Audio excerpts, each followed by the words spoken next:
Hello everyone, JKD Physiology and more, and today is day 7, the final day of Enhanced Explosiveness using JKD. So I'm going to try to do as much as possible. I don't have a lot of room, but I still want to give you some good video content.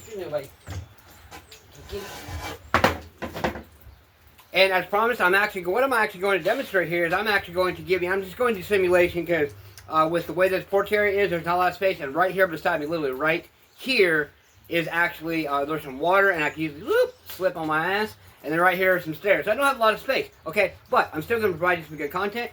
Just to give you a quick recap. So, remember, main difference, there's two primary differences between power and explosiveness.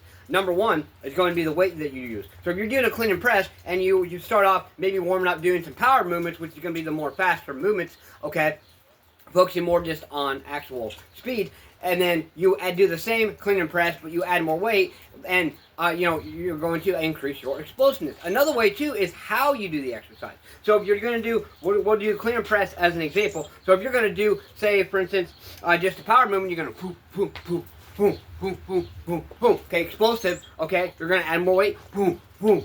Boom, boom, boom, boom. The whole idea is your mindset you have behind it. So when you're doing explosiveness, you really will explode. Okay, so for power, you're going to go boom, boom, boom. Okay, explosiveness, you're going to go boom, boom, boom. See the difference? And it does make a difference. It's not just in your mind. It's how you perceive it. It's how you actually change your mindset to enhance your training. That's what it's all about. So those are two main differences between power and explosiveness. Can you correlate one with the other? Absolutely you can. Okay, you can even go back and forth. You can do, okay, power moves, boom, boom, power moves, boom, boom, and then, okay, explosive moves, boom, boom, boom. Okay, you can do that. It really depends on your goals. It depends on like what type of level you're at, whether you're beginner, intermediate, advanced, or what I call elite advanced or advanced elite. Okay, so there are different levels as far as that goes.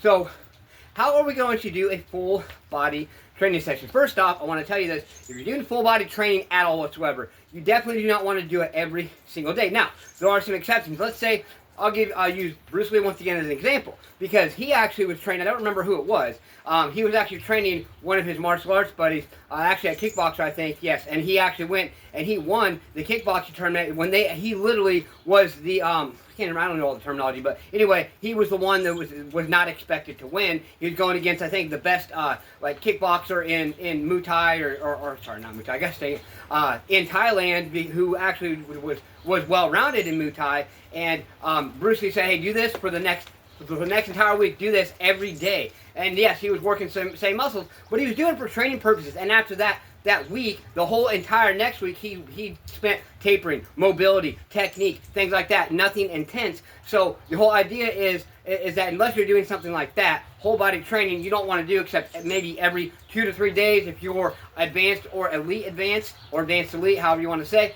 Okay, I like advanced elite. Okay, so if you're advanced or advanced elite, then you are actually going to, you can actually do every other day. So if you're doing whole body today, don't do it tomorrow, you can do it the next day. It all is going to depend on your level and how much you recover. So if you're doing these things, and say you are advanced elite, but you're not recovering properly because either you're not eating enough, you're not getting enough sleep, you're not getting enough quality sleep, okay? These factors are going to make a huge difference in your recovery. Remember, we've got to recover as humans. The only way we fully recover is at rest. That means sleeping, sitting down, maybe laying down, whatever it is.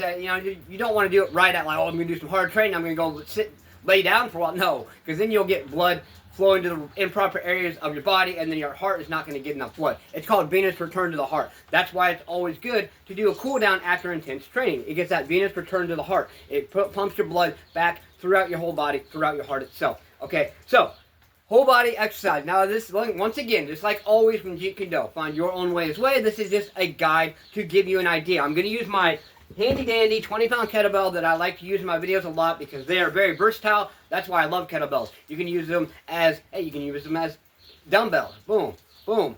You can use them obviously for kettlebell swings. You can use them for goblet squats. Boom. So many different ways you can use them. Okay, so what I'm going to do here is I'm actually going to, you can do it either way. The way that I show you is just an example. But you can either do it with just starting, say, do 2 to 3 exercises upper body, 2 to 3 exercises lower body, or you can do upper body, lower body, upper body, lower body. So let me show you here. So first off, we're going to do, and this isn't a lot of weight, so I can't do a lot of explosiveness with this, but I can simulate. So what we're going to do here is we're just going to primarily focus on the top part of our upper body. What do I mean by that? I mean more like our shoulder region, our neck muscles, you know, our upper back muscles, things like that. So we're going to do basically a pretty much an overhead press, but more explosively. So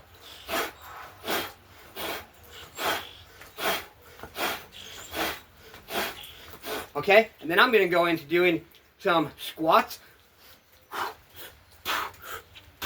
Now more explosive would be jumping squats with weight. Okay, you get a little tired, worn out. Your breath, you gotta get your heart rate, excuse me, breathing rate back. That's fine. Take a few seconds, 10, 20, 30 seconds, whatever. Okay, in between each one. Now what I'm going to do, I'm going to simulate something different. I'm actually going to do squats into the overhead explosive press. So I'm calling it overhead explosive press. So the squats, sorry, jumping squats. Actually, first I'm going to do some squats into the overhead press to do the squats more of endurance, the overhead press more explosive. Then I'm immediately, with no rest, going to go right, and I'm not going to do a lot of each one just to simulate. Then I'm immediately going to go into doing, jumping squats into the explosive overhead press for overall explosiveness in the body. So we're going to go squat.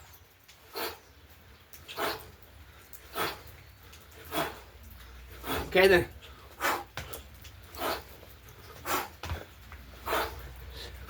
you can even go like this. You can go boom, boom, boom, or however many, 2, 3 of these, 2, 3 of those, whatever it is. Okay, so there's an idea of how a simple way with simple weight to do overall, whole body overall explosiveness. As you see there, my heart rate's up, so it's actually helping on conditioning. Plus, as you see in the movements that I made, I was focusing more on explosiveness rather than endurance and power, with a small exception of when I first started with the squats into the overhead explosive press.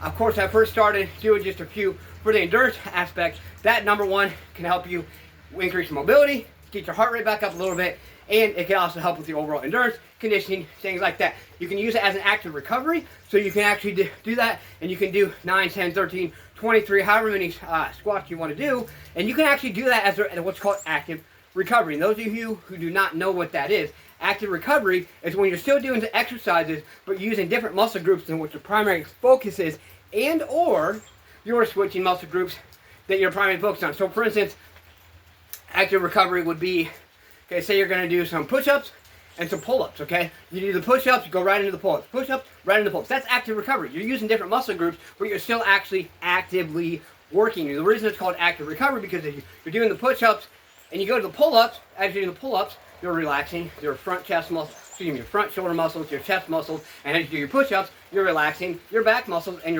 mostly your rear deltoids. So that is just an idea. Please take these ideas, and I want you to run with them. I want you to give me your feedback, and I want you to continue to have a free spirit, because that's what JKD is all about, is having that free spirit. So do these things and challenge yourself with these exercises today. Challenge yourself, especially at the times the mind tells you not to, because that's when you're going to get better. So do these things and embrace that discomfort today. Believe in yourself. Believe you can do it, and believe that you deserve to smash fun. Kick that like button. Just don't break it. Let's get together and do something. Do more than what you did yesterday. Get your ass up today and grind. What have you done today to push yourself? To grind. To embrace that discomfort. Keep momentum. Sorry. Damn it. Great. Be consistent. Stay consistent. Keep the momentum. Create momentum and keep momentum going. And remember, always, always work on the self-improvement every day and push past your mind. Push yourself. Let's go.